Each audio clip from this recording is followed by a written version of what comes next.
Trump dismisses worries of recession, says economy is strong. Berkeley Heights, NJ President Donald Trump dismissed concerns of recession on Sunday and offered an optimistic outlook for the economy after last week's steep drop in the financial markets. "I don't think we're having a recession," Trump told reporters as he returned to Washington from his New Jersey golf club. "We're doing tremendously well. Our consumers are rich. I gave a tremendous tax cut and they are loaded up with money.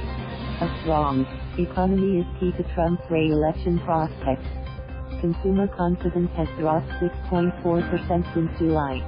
The president has spent most of the week at his golf club in New Jersey with much of his tweeting focused on talking up the economy. He sought to reinforce that message during a series of appearances on the Sunday talk show.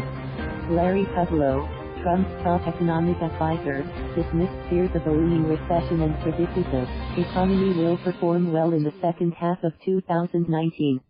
He says that consumers are seeing higher wages and are able to spend and save more. "We're doing pretty darn well in my judgment. Let's not be afraid of optimism," Kudlow said.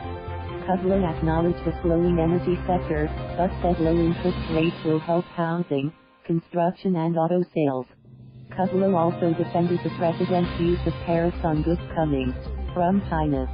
Before he joined the administration, Kudlow was known for opposing tariffs and promoting free trade during his career as an economic analyst.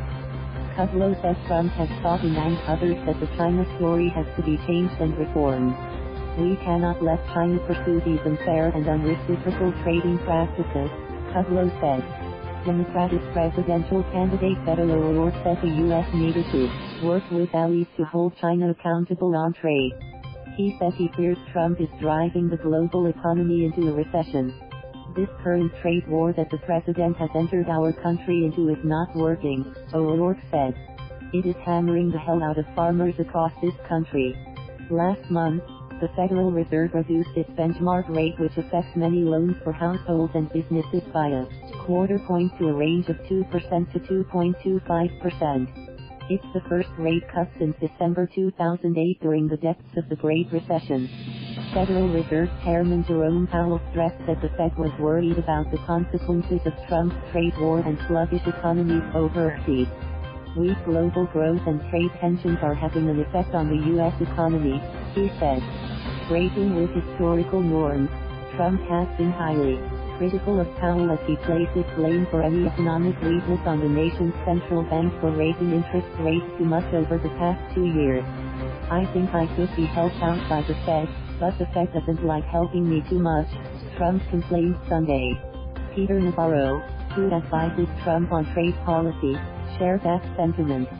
The Federal Reserve chairman should look in the mirror and say, "I raised rates too far, too fast, and I cost this economy a full percentage point of growth," Navarro said.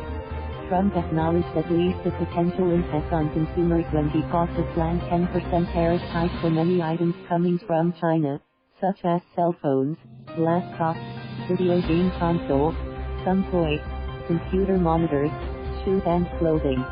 "We're doing it just for Christmas season, just in case some of the tariffs could happen impact," the president told reporters in New Jersey. Navarro would not go even that far, saying Sunday there's no evidence whatsoever that American consumers are bearing any of this. Trump's trade war with China has been a target of criticism by Democrats vying to challenge him in 2020. Thank you for watching. Please subscribe.